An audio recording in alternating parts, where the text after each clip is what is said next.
नारायण सुख भोग में तू लंपट दिन रैन, अंत समय आयो निकट देख खोल के नैन।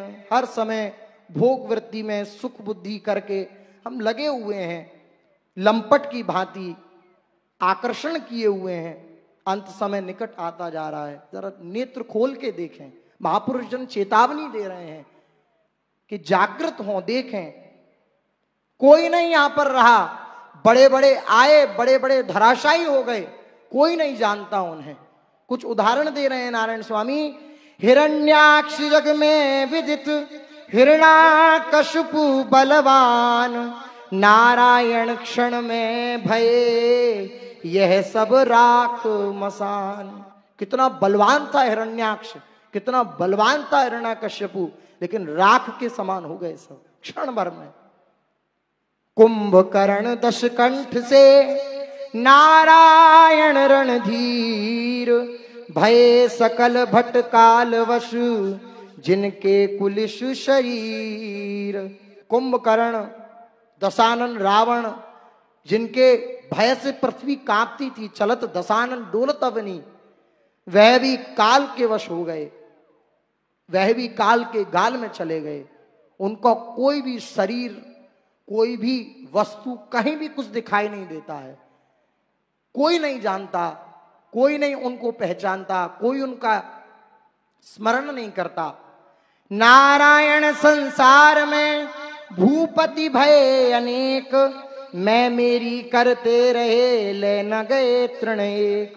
बड़े बड़े भूपति राजा हुए, ये राज्य मेरा, ये शासन मेरा, यहां मैं शासन करूंगा, वो राज्य मेरा, एक दूसरे पर चढ़ाई करके अर्थात ये राज्य जीत लेना, ये सब करते रहे, लेकिन जरा सी भी वस्तु उनके साथ नहीं गई, सुई के बराबर भी कोई वस्तु उनके साथ नहीं गई।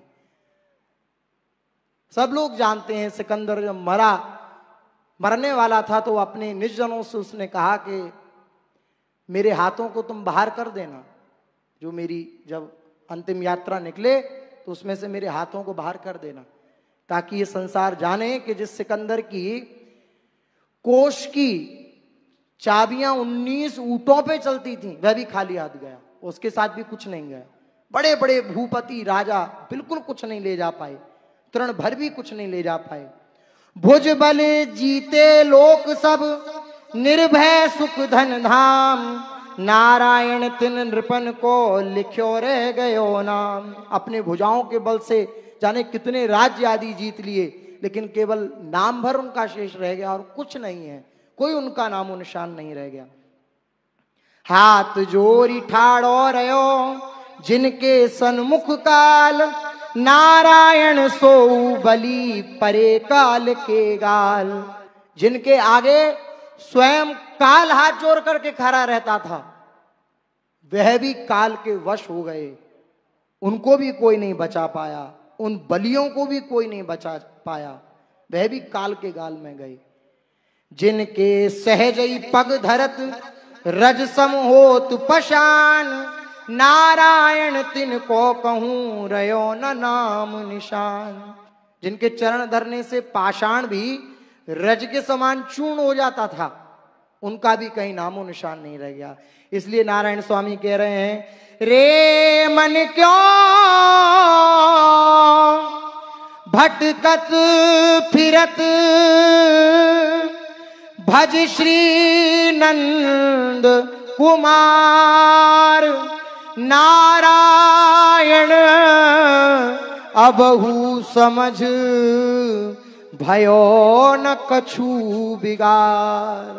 परम करुणामय संतजन, परम कृपालु संतजन, जो उस रस का अनुभव कर चुके हैं, जिनको अब कोई मतलब नहीं, फिर भी वे द्रवित होकर के, करुणावान होकर के अपनी बात कह रहे हैं, ये उनकी सबसे बड़ी करुणा है।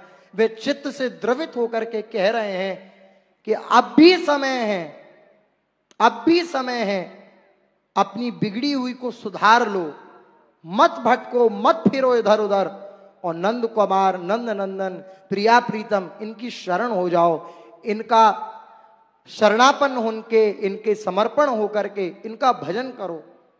सब स्वार्थ हैं। जितना भी ये मित्र हैं, जितने भी हम जिनको स्वजन संबंधी मानते हैं, सब अपनी चाल से चल रहे हैं, कोई आपका साथी नहीं है। सबकी एक सीमाएं हैं, एक सीमा तक आपका वो सहयोग कर सकता है।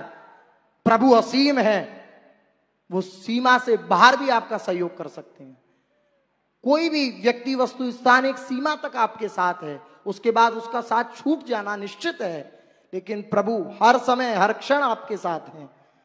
इसलिए तात मात त्रिय भ्रात सुत और सकल परिवार, नारायण अपनो वही जाको हरिसों प्यार। जिनका प्रभु के चरणों में प्यार है, केवल वही मेरे हैं, वही अपने हैं, बाकी कोई मेरा अपना नहीं है। कोई व्यक्ति, कोई वस्तु, कोई स्थान जो मेरे प्रभु के चिंतन को छुड़ा दे, वो मेरे नहीं है, नहीं हो सकते, नहीं रहेंगे। इसलिए हर समय इन भोग बुद्धि को त्याग करके, इस भोगासक्ति को त्याग करके प्रभु के चरणों में नित्य निरंतर समर्पण की भावना जागृत हो जाए, यही जीवन का परम लाभ है। श्री राधा वल्लभ।